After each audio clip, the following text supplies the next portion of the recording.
अस्सलाम वालेकुम स्टूडेंट्स। मेरा नाम मोइनुद्दीन अहमद है। मैं हूं आपका बायोलॉजी टीचर। बेटा आज का जो हमारा लेक्चर होगा biology class 10th chapter number 11 homeostasis. सबसे पहले बेटा हम होम्योस्टेसिस की तरफ चलें तो बेटा ये होम्योस्टेसिस दो वर्ड से मिलकर बना है। ठीक है, सबसे पहले होम्यो का वर्ड का मीनिंग है बेटा सेम। ठीक है, सेम का मतलब इक्वल, सेम इक्वल भी कह सकते हैं इसे हम, एक जैसा। और बेटा मैं अगर स्टेसिस की बात करूं, ये वर्ड निकला बेटा स्टैटिक से। स्टैटिक कहते हैं बेटा स्टिल को, रुका हुआ। ठीक हो गया, और इसको मैं मेंटेन भी लिख सकता हूं। ठीक हो गया बेटे। अब बेटे होम्योस्टेसिस के कॉन्सेप्ट की तरफ जाने से पहले मैं आपको होम्योस्टेसिस के थोड़े से बैकग्राउंड नॉलेज के बारे में बताना चाहूँगा। ठीक है बेटे, आपके पास दो तरह के इन्वायरमेंट होते हैं। ठीक है, एक इन्वायरमेंट को हम कहते हैं बेटे इंटरनल इन्वायरमेंट, और दूसरे को बेटे हम कहते हैं एक्सटर्नल इन्वायरमेंट। ठीक है बेटे। अच्छा, तो बेटा जो हमारे पास इंटरनल इन्वायरमेंट होता है उसे हम कहते हैं ऐसा इन्वायरमेंट जो हमारी बॉडी के अंदर मौजूद होगा, उसे हम कहते हैं इंटरनल इन्वायरमेंट। उसे हम इंटरनल कंडीशंस भी कहते हैं। ठीक है, इंटरनल बॉडी के अंदर वाली कंडीशंस, बॉडी के अंदर वाला टेम्परेचर, बॉडी के अंदर वाला इन्वायरमेंट। ठीक है, उसके बाद अगर मैं बात करूं एक्सटर्नल इन्वायरमेंट की, बेटा ये जो एक्सटर्नल इन्वायरमेंट है इससे मुराद बॉडी के बाहर वाला इन्वायरमेंट। ठीक हो गया। अच्छा बेटा, अब हम थोड़ा सा ये कॉन्सेप्ट देखते हैं बेटा, जो आपके पास इंटरनल इन्वायरमेंट होता है बेटा ये कभी भी चेंज नहीं होता, ये कभी भी चेंज नहीं होगा। ठीक है बेटे, ये हमेशा क्या रहेगा, मेंटेन रहेगा। क्या रहेगा बेटे, मेंटेन। ठीक है, और अगर मैं बात करूं एक्सटर्नल इन्वायरमेंट की, बेटा ये हमेशा चेंज होता रहेगा। ठीक है बेटे, ये वाला टेम्परेचर, ये वाला कंडीशन, सॉरी ये वाला इन्वायरमेंट हमेशा चेंज होता रहेगा। ठीक है बेटे। अच्छा, अब वो डेफिनेशन में जाने से पहले हम एक बात करते हैं। वो कहता है कि आपका जो एक्सटर्नल इन्वायरमेंट है वो हमेशा चेंज होता रहेगा। ठीक है, इस एक्सटर्नल इन्वायरमेंट के चेंज होने के बावजूद भी हमने अपने इंटरनल इन्वायरमेंट को, इंटरनल कंडीशंस को हमेशा मेंटेन रखना है। बेटे इसी प्रोसेस को हम होम्योस्टेसिस कहते हैं। इसको अगर डेफिनेशन की शक्ल में मैं लिखूं तो मेंटेनेंस ऑफ इंटरनल कंडीशंस, मतलब कि internal environment, internal conditions of body at equilibrium, मतलब कि एक बैलेंस के अंदर हमने उसको क्या रखना है, मेंटेन रखना है। ठीक है, डिस्पाइट, डिस्पाइट का मतलब बेटा होता है के बावजूद, के बावजूद। ठीक है, despite change in the external environment. ठीक है बेटे, डेफिनेशन की आपके पास दो हिस्से हैं कि हमने इंटरनल कंडीशंस को हमेशा मेंटेन रखना, उन्हें चेंज नहीं होने देना, हमेशा बैलेंस्ड वे के अंदर उन्हें मेंटेन रखना है। Despite change in the external environment, वो कहता है बाहर चेंजिंग होती है, जितनी मर्जी चेंजिंग होती रहे, उसके बावजूद भी हमने अपने इंटरनल कंडीशंस को होम्योस्टेसिस में मेंटेन रखना है, एट इक्विलिब्रियम पे मेंटेन रखना है। इसी प्रोसेस को बेटे हम कह देते हैं होम्योस्टेसिस। ठीक है बेटे, इसकी दो एग्जांपल हम देखते हैं। सबसे पहले कि बेटा जो आपका एक्सटर्नल टेम्परेचर है, ठीक है, वो हमेशा चेंज होता रहेगा। ठीक है, जैसे गर्मियां चल रही हैं, आप लोगों को पता है कि जो बाहर का टेम्परेचर वो ऑलमोस्ट 42 से अबव ही रहता है। ठीक है, जो आपका बाहर का एक्सटर्नल टेम्परेचर है वो कितना है, 42 से हमेशा तकरीबन अबव ही रहता है। ठीक है, अब जो आपका इंटरनल टेम्परेचर है बेटे, जो आपका क्या होगा, इंटरनल टेम्परेचर, वो बेटा हमेशा 37 ही रहेगा। ठीक है, वो कहता है बाहर जितना मर्जी टेम्परेचर में इंक्रीज हो जाए, हमारी बॉडी ने हमेशा अपने टेम्परेचर को कितना रखना है, 37 डिग्री पे ही मेंटेन रखना है। इसी प्रोसेस को हम होम्योस्टेसिस कहते हैं। ठीक है, ये जो टेम्परेचर है ये भी बॉडी के इंटरनल कंडीशंस में से एक कंडीशन है। ठीक है, अच्छा बेटे, इस टेम्परेचर को मेंटेन रखने के लिए ना बॉडी बहुत से प्रोसेसेस परफॉर्म करेगी। ठीक है, बॉडी बहुत से प्रोसेस बैकग्राउंड प्रोसेस परफॉर्म करती है होम्योस्टेसिस को मेंटेन रखने के लिए। ठीक है, मतलब कि अगर इस टेम्परेचर की बात करूं मैं, बॉडी इस टेम्परेचर को मेंटेन रखने के लिए बहुत से प्रोसेस करेगी, मतलब कि बॉडी होम्योस्टेसिस को मेंटेन रखने के लिए बहुत से प्रोसेस करेगी। ठीक है बेटे, अच्छा अब मैं इसकी बात करता हूँ, थोड़ी सी बताता हूँ कि किस तरह मेंटेन रखेगी। तो ये हम वो आगे थोड़ा सा मैं आपको बताऊंगा। ठीक है, अभी यहाँ तक आपको समझ लग गई। ठीक है, ये वाली बात मैं आपको आगे बताऊंगा किस तरह प्रोसेस करेगी। अच्छा, उसके बाद बेटे नेक्स्ट आपके पास एक और एग्जांपल दे देता हूँ कि आपका जो ब्लड शुगर लेवल है बेटा, जो ब्लड शुगर लेवल है, मतलब कि ब्लड के अंदर जो शुगर लेवल है वो हमेशा 1 ग्राम पर लीटर, मतलब कि आपके ब्लड के अंदर जो ग्लूकोज लेवल है वो 1 ग्राम ही रहेगा। ठीक है, आपकी बॉडी ने हमेशा इसे 1 ग्राम के अंदर ही मेंटेन रखना है। ठीक है, वो कहता है कि आप जितनी मर्जी मीठी चीज़ें खाते रहो फिर भी आपका जो ग्लूकोज लेवल है वो हमेशा 1 ग्राम ही रहेगा। अगर इससे ज़्यादा हो जाए तो इसका मतलब आपकी बॉडी के अंदर होम्योस्टेसिस डिस्टर्ब हो चुका है, मतलब कि आपकी बॉडी नॉर्मल बिहेव नहीं करेगी। ठीक है, वो कहते हैं डायबिटीज़ मतलब कि शुगर हो जाना, वो यही होता है कि आपकी बॉडी के अंदर ग्लूकोज का लेवल है वो हमेशा 1 ग्राम से ज़्यादा रहता है, 1 ग्राम नहीं रहता, इसका मतलब आपको डायबिटीज़ हो जाती है। ठीक है, जिन पेशेंट को होती है। ठीक है, उसके बाद अगर बेटे मैं इसकी टाइप्स की बात करूं, होम्योस्टेसिस की टाइप्स के अलावा कंडीशंस भी इसको कह सकते हैं, टाइप्स भी कह सकते हैं बेटा, इसकी 3 टाइप्स होती हैं। ठीक है बेटे, कितनी टाइप्स होंगी, 3 टाइप्स। पहली बेटे है ओस्मो रेगुलेशन। क्या है बेटे, ओस्मो रेगुलेशन। ठीक है, अच्छा बेटा जी, अब हम ओस्मो रेगुलेशन को देखें, ये भी 2 वर्ड से मिलके बना है। ठीक है, पहला है ओस्मो, जब भी वर्ड ओस्मो का आएगा तो इसका मतलब हम इसके अंदर वाटर और साल्ट की बात करेंगे। ठीक है, किसकी बात करेंगे, वाटर और साल्ट की। ठीक है, इसकी बात होगी इसमें water plus salt.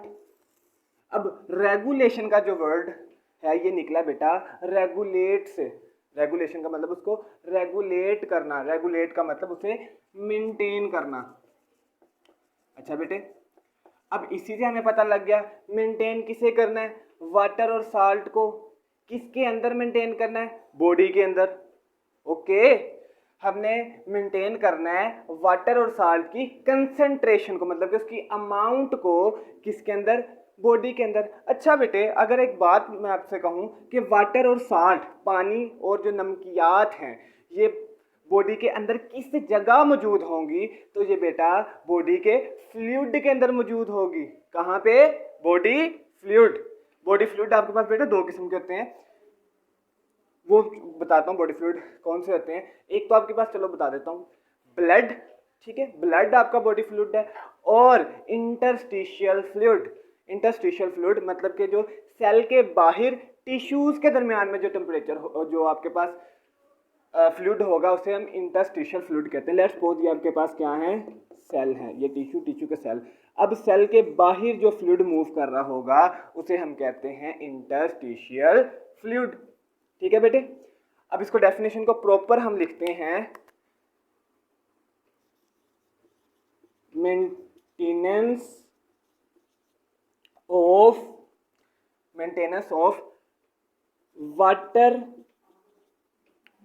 And salt condition in internal body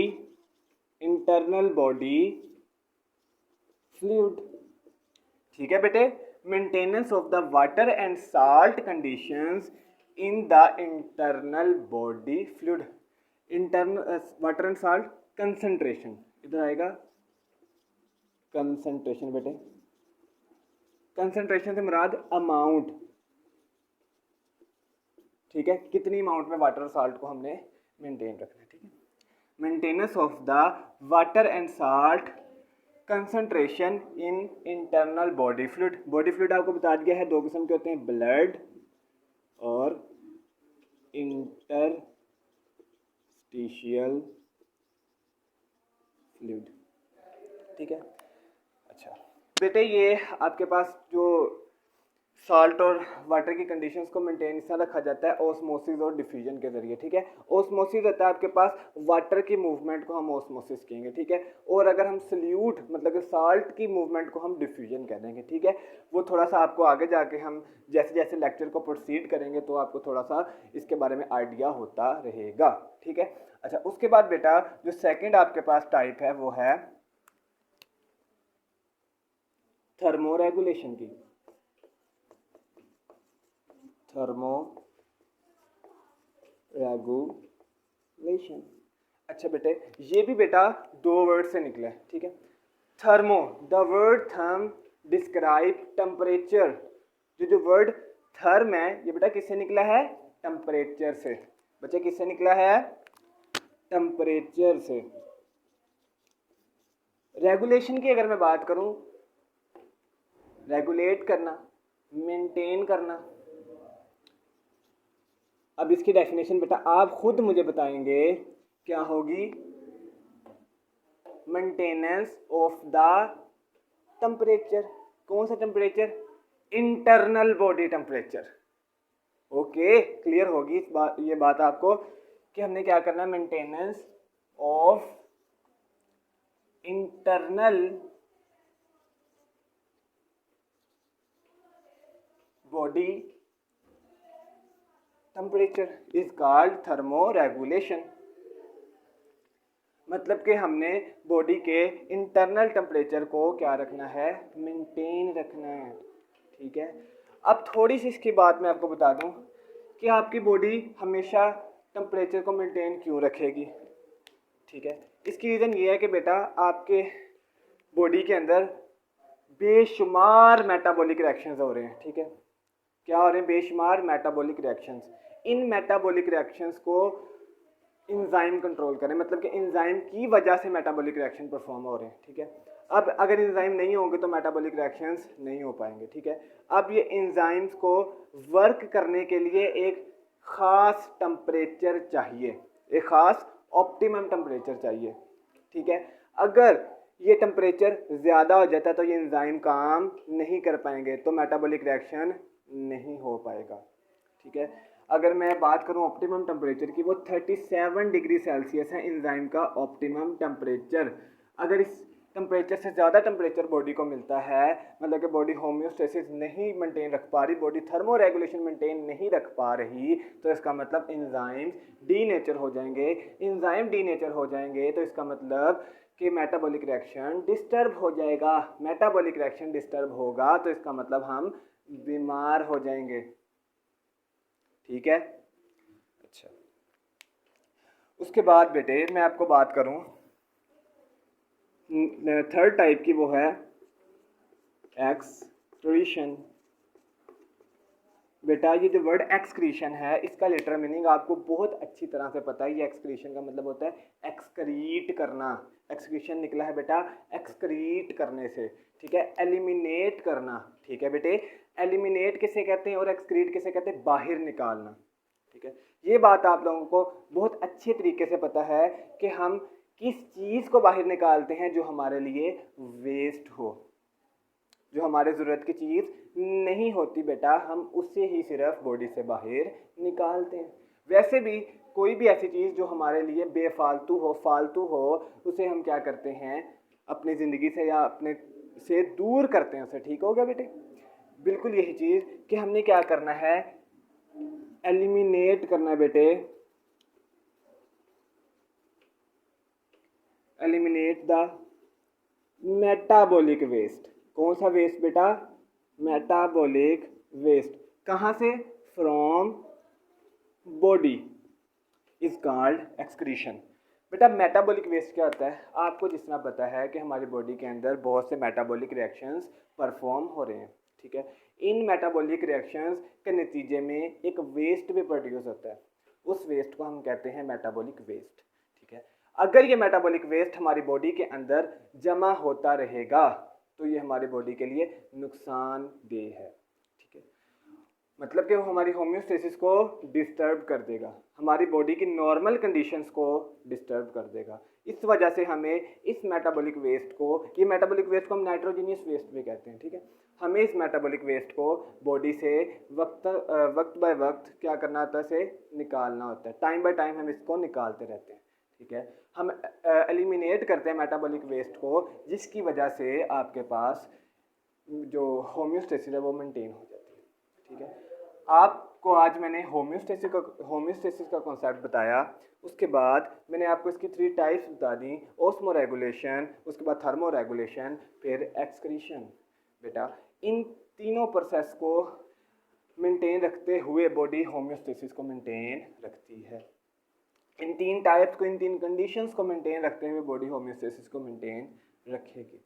ठीक है, अगर ये कंडीशंस डिस्टर्ब हो जाएं तो हमारी बॉडी का होम्योस्टेसिस मतलब कि नॉर्मल कंडीशन डिस्टर्ब हो जाएगी। नॉर्मल कंडीशन डिस्टर्ब होगी तो इसका मतलब हम बीमार हो जाएंगे, हमें डिजीज़ हो जाएगी। ठीक है, अच्छा बेटे, आज का लेक्चर हमारा यहाँ पे एंड होता है। इंशाल्लाह आपको नेक्स्ट लेक्चर में, नेक्स्ट वीडियो में आपको होम्योस्टेसिस इन प्लांट के बारे में लेक्चर मिल जाएगा। ठीक है।